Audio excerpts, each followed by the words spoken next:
Your first breath is manufactured air, and your umbilical cord was cut in microgravity while your mother recovers in a habitat module 2 compartments away.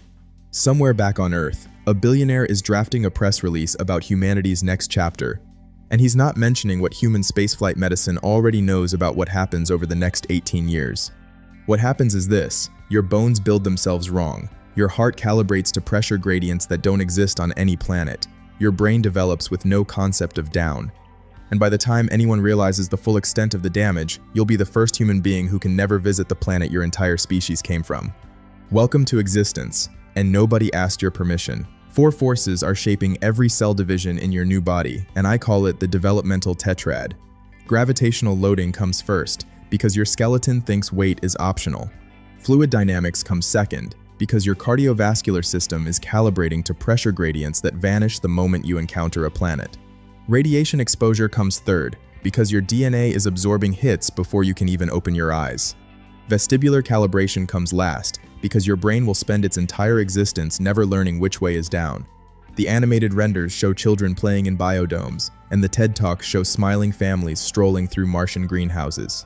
Billionaire tweets show artist concepts of schools and playgrounds and parks with curved glass ceilings and Earth visible in the sky. None of that shows what happens to a body that develops without gravity, and that's the fine print. 4 signatures required, and your parents signed all of them on your behalf before you existed. Let's read what they agreed to.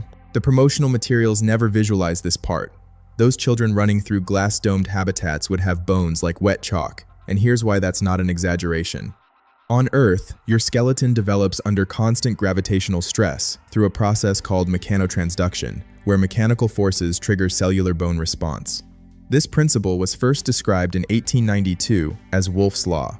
Your femur isn't a solid cylinder, but a precisely engineered lattice of trabecular bone optimized along load-bearing lines, and normal bone loading generates 1,500 to 2,500 microstrain with every step and jump and stumble. Your bones are experiencing 0. Calculate the developmental impact yourself. Actually, don't bother, because NASA and ESA and JAXA have already done it across hundreds of astronauts with fully formed adult skeletons. The number is 1 to 1.5% bone mineral density loss per month in weight-bearing bones, roughly 10 times faster than terrestrial post-menopausal osteoporosis. Proximal femur alone loses 6 to 10% over a 6-month mission, and recovery takes 3 to 4 years minimum. Some of that loss is permanent. Here's the fine print. Those numbers don't capture. Those astronauts spent decades building their skeletons before they ever reached orbit, but you don't have decades. You have right now, and right now your osteoblasts are slowing down while your osteoclasts keep working at full speed, laying down bone architecture optimized for an environment where nothing weighs anything. And it gets worse. Dr. Asim Kurjak published the only peer-reviewed paper on fetal bone development in microgravity back in 2005 in Medical Hypotheses, and the conclusion was blunt. The fetus cannot exercise like an astronaut. Your femurs and tibius and pelvis and lumbar spine would all develop thin and porous and structurally random because there was never any load to optimize for. That paper concluded that only artificial gravity could allow normal physiological development. Spaceborne United launched their Artis payload on April 21, 2025, aboard SpaceX Bandwagon 3, and it includes a rotating disc designed to create partial gravity for exactly this reason. You were born before that technology matured. 1 horseman down, 3 to go, and we haven't even talked about what your muscles are doing. The renders show Mars colonists walking upright through corridors, and the promotional videos show astronauts exercising on treadmills to maintain their physiques for the journey home. Nobody's rendering what happens when there is no journey home, when the muscles developing in your body have no gravitational resistance to develop against. Adult astronauts lose up to 20% of skeletal muscle mass in the first month without countermeasures, according to Nature's NPJ microgravity. Strength drops 30% per month. 2.5 hours of daily exercise on the ISS using the Advanced Resistive Exercise device still leaves crew members down 10 to 20% over a 6-month mission, and the soleus muscle loses 20% of its cross-sectional area, along with 35% of its peak force, in about 180 days. Those numbers describe people fighting to maintain what they already built. You're trying to build from scratch, and your construction site has no gravity. Run the developmental timeline yourself. Actually, I already did. Kerjak's team predicted hypertrophy of spinal extensors and lower extremity muscles, reduction in type 1 slow twitch fibers throughout your trunk and legs, and left ventricular hypertrophy in your heart. That last one matters more than it sounds, and we'll get there in a moment. Here's what the milestone charts won't tell you. Sitting unsupported at 6 months requires core strength trained against downward force. Standing at 9 months requires a kinetic chain from ankles to hips, calibrated by thousands of failed attempts against gravity. And walking at 12 months requires postural muscles that learned their jobs through constant resistance. Your nervous system will never receive that feedback, and the developmental milestones assume an environment that no longer applies to you. The real problem isn't your skeletal muscles, though. The real problem is the muscle in your chest. Physics doesn't negotiate, and biology doesn't forgive. Your heart is about to teach you what both of those statements actually mean. If you could, please consider liking, subscribing, and leaving a comment below. I'd be eternally grateful, and if you have any hype points, I'd be honored to receive them. Thanks a ton. Back to the video. Within hours of entering microgravity, cephalad fluid shift moves about 2 liters of blood and plasma from the legs to the upper body, something NASA has tracked since the Gemini program in the 1960s. That's why astronauts get puffy faces and skinny legs. Blood plasma volume drops 10 to 15%, and the heart, suddenly receiving more blood than expected, begins to remodel itself. Here's what the astronaut documentaries don't emphasize. Echocardiographic studies show the heart becoming more spherical in space, and left ventricular mass decreases 12% in just 10 days. Scott Kelly spent 340 days on the ISS as part of NASA's twin study published in Science in 2019, and he described it directly. During his time in orbit, he lost bone mass, his muscles atrophied, and his blood redistributed itself in his body in ways that strained his heart. That's an adult heart that spent decades pumping against gravitational hydrostatic pressure before reaching orbit. Calculate what happens when a heart never learns that job in the first place. Actually, the numbers are already in. When adult astronauts return to Earth after long-duration missions, 80 to 83% experience orthostatic intolerance. They get dizzy, and some pass out. NASA considers this a serious operational concern. Those are people whose hearts develop normally for decades before spending 6 months in space. Exposure to Earth gravity wouldn't mean temporary dizziness for you. It would mean catastrophic blood pooling in your lower extremities, cerebral hypoperfusion, and cardiovascular collapse. Your heart literally cannot do what hearts do on Earth because it was never taught. The Billionaire's Mars colony renders show families across multiple generations, children growing up and having children of their own under glass domes and artificial lighting. None of those renders include the medical team required to keep a spaceborne human alive during their first exposure to planetary gravity. The ICU setup never appears. What happens when a heart that pumped perfectly fine for 18 years in microgravity suddenly has to fight a force it's never encountered?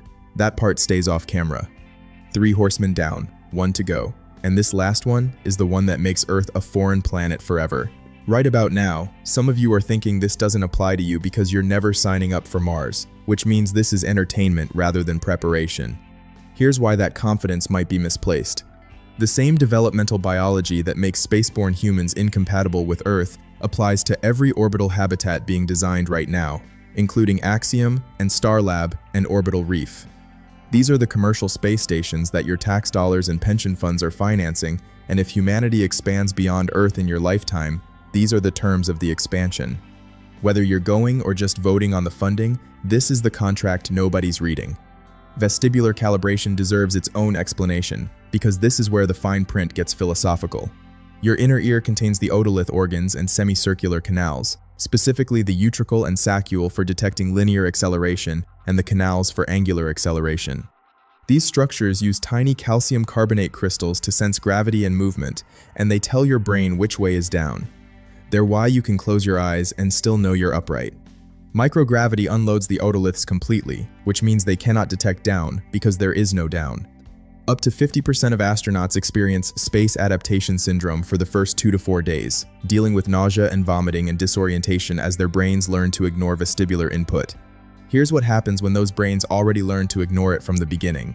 April Ronca led NASA's pregnant rat studies on STS-66 in 1994 and STS-70 in 1995 at NASA Ames Research Center, and she found that rat pups exposed to microgravity developed abnormal vestibular systems with delayed onset of body writing responses. Their brains never properly calibrated for gravity because there was no gravity to calibrate for. Critical windows for vestibular development exist in early childhood, and missing them means adaptation may be severely limited or impossible. You would be a human being who gets violently motion sick from standing still on Earth, not because something is wrong with your vestibular system, but because it's working exactly as designed in an environment where the floor doesn't pull. The TED Talks don't mention this, and neither do the billionaire tweets. The promotional materials show children adapting to space and thriving in microgravity and becoming the first generation of a new civilization. What happens when that new civilization tries to visit the old one? That part never makes the render. Here's what we actually know about mammalian reproduction in space, and it's far less than the promotional materials suggest. No mammal has ever mated or conceived or been born in space, not one. A 2024 review in Reproductive Biology and Endocrinology confirmed it directly, stating that an entire reproductive cycle in a mammalian species has not yet occurred in space. September 1979 brought the first attempt when the Cosmos 1129 mission allowed 5 female and 2 male rats to intermingle for 18.5 days. The pregnancy count came to 0. November 1996 brought NASA's STS-80 mission, which cultured 49 mouse 2-cell embryos in microgravity. Run the success rate yourself. Actually, I'll save you the math. 0 embryos survived, and every single one degenerated. Complete failure. And it gets worse. China's SJ-10 satellite in April 2016 flew approximately 6,000 mouse embryos, and they developed to blastocyst stage within 72 hours, similar timing to Earth. The formation rate was markedly reduced with severe DNA damage and global DNA hypomethylation, and cosmic radiation was the identified cause. JAXA's experiment in 2021, published in iScience in October 2023, cultured 720 frozen mouse embryos on the ISS for 4 days. Some survived and appeared normal, but 25% of the microgravity embryos showed inner cell mass split into 2 locations compared to just 6 to 7% in ground controls. The researchers flagged this as potentially relevant to increased twinning risk. The scientists doing this work aren't optimistic about rushing forward. Kelly Weinersmith, biologist and co-author of A City on Mars, stated it directly when she said she doesn't think we're going to have babies on Mars because we have very little relevant data for how adults will do, let alone how having babies would work out. David Cullen at Cranfield University called reproduction one of the really big unknowns for becoming an off-planet species. February 2026 brought a statement from Dr. Fathi Karouia, NASA research scientist, saying that reproductive health can no longer remain a policy blind spot. And yet here you are, the first subject in an experiment that has never successfully been conducted, the proof of concept for every question that should have been answered first. Physics doesn't negotiate. Biology doesn't forgive. Distance doesn't make exceptions. That's the developmental tetrad in full. Bones that would fracture under Earth's weight. Muscles that never learn to fight it. A heart that can't pump against it. A brain that has no concept of it.